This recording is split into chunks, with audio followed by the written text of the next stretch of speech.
So let's practice graphing a cube root. Okay, so let's say I give you a cube root now. Let's get an example function like, I don't know, maybe like cubed root of x plus 1 minus 3. Okay. If we're going to apply the general form of how we did with square roots, there's a couple things we need to change in order to do cube roots. Okay.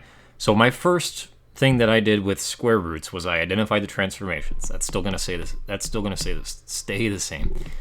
Okay. So get the transformations going. Let's say I've got an x plus 1, which corresponds to a horizontal shift left 1. And I've got a minus 3 on the outside that corresponds to me shifting down 3.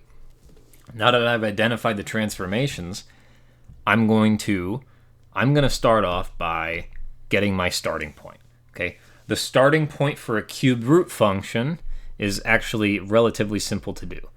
If I start off with the parent function cubed root of x, I know that this graph looks like this. Okay. But the question is now, how do I figure out a starting point? This point right here is called a point of inflection. Okay, you don't need to know the details of what an inflection point is, but basically that's what it's called. Any shifting that happens to the graph, we're going to take this point as a point of reference. Okay, so if I'm going left 1 and down 3, my new point of inflection is going to be right here. Okay, since there's no other transformations that happened, I'm going to take my original cubed root of x graph and just graph it with that point of inflection in mind. Okay, and that's my new graph. Okay, so that one's relatively simple. Okay, I've got my parent function graph, I've got this cube root graph, but the question is, what if I want to make this a little bit nicer looking instead of it just looking the way it is? And to do that, we're going to need additional points. Okay, so in a sense, what I'm going to do is I'm going to pick numbers that make the inside of my cube root a really nice cube root. Again, with the square roots, you were told a method that dealt with a t-chart that took your transformations and applied the transformations in a way that you got a table already with really nice points. I just like the method of finding a really nice cube root inside of the cube root to take the cube root of. Okay, what are example numbers that I could take the cube root of? I could take the cube root of 1, I could take the cube root of 8, I could take the cube root of 27, and so on. Okay, if my starting point is at negative 1, 3, okay, I'm going to label that, or this is negative 1, negative 3. If my starting point's at that, I need a point to the right of the graph and to the left of the graph. So that way I can get a better feel of where my graph is going to go. So I'm wanting a cube that I can take that's to the left of negative 1. So I'm going to try and make the inside of the cube root negative 8. Okay, what x value would do that?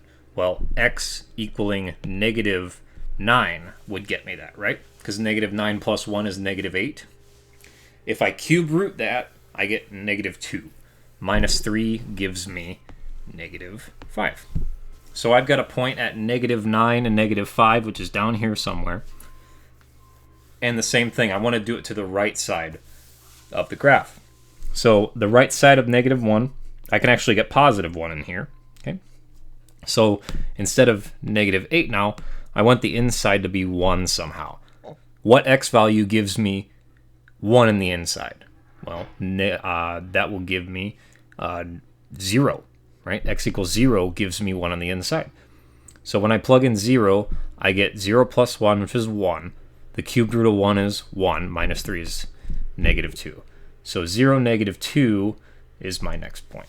Okay, this outlines sort of like a easier to follow format of how my graph goes. So that's my method on how to graph the cube root and the square root. You could use your transformation method if you would like. I encourage you to practice these with a bunch of functions that you can actually make yourself, as long as they are of the form that looks like this. You can add an a value in there, you can make it negative, you can do whatever you want, and you could check your answer using your graphing calculator. I encourage you to practice these.